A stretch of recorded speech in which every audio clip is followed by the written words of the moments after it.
আজকে জানো তো উঠে দেখছি যে বেশ বেলা হয়ে গেছে।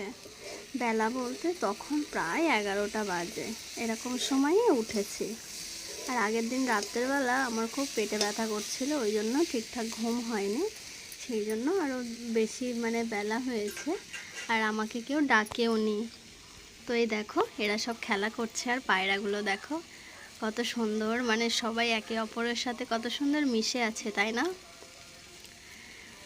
তো গাছে আগে ফুল ছিল না, ফুলগুলো সব পড়ে গেছিলো, আবার ফুল হয়েছে। তো চলো এদিকে কথা না বাড়িয়ে ওদিকে কাজ করে নেওয়া যাক। আর কিছু চাদর ছিল, আমি ধোবো বলে বার করে রেখেছিলাম, কিন্তু সেটা ধোয়া হচ্ছিল না বলতে এই ঈদ ঠিক গেছে, তারপরে আমি ধুয়েছিলাম, তারপরেও একবার বিছিয়েছি, সেটা আর ধোয়া হয়নি।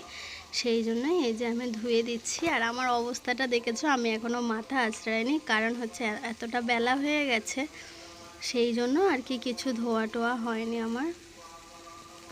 তো এই যে ভাবছি চাদরটা ধুয়ে নেব, ধুয়ে নেওয়ার পরে আর তেমন কিছু করব না। আজকে রান্না বান্নারও বেশি চাপ নেই, কারণ রান্না আমার ফ্রিজে আছে, কালকে করেছিলাম, সেইগুলো খাওয়া হয়নি, সেগুলো ফ্রিজে আছে, সেগুলোই ভাবছি আজকে দুপুরে সব খেয়ে নেব, তারপরে রাতে কিছু করব, না হয় পরের দিন কিছু করব, এরকমটাই ভাবছি। আর আমাদের এখানে না সময়টা আমার অনেক খারাপ যাচ্ছে, আমার এখানে সবারই, যাদের গ্যাস শেষ হয়ে গেছে, গ্যাস আর ভরতে পারছে না, গ্যাস ভরার জন্য কি যেন একটা সমস্যা। এই যে ভয়েসটা আমি দিচ্ছি, তার পিছনে যে আওয়াজটা আসছে, এটা আজকে 4 দিন ধরে হচ্ছে, বন্ধই হচ্ছে না। তো তার জন্য তো আমি আর ভিডিও করা বন্ধ করতে পারি না, আমি কিন্তু পুরো জানলা দরজা বন্ধ করেই ভয়েসটা দিচ্ছিলাম। তো এই যে পার্সেলওয়ালা চলে এসেছিলো, পার্সেলওয়ালা বলতে আমি তো অনলাইন থেকেই ডিমটা অর্ডার করি, আগের দিন বেশ অতটা ভালো আসেনি, কিন্তু আজকেরটা খুবই ভালো এসেছে, মনটা পুরো খুশি হয়ে গেছিলো।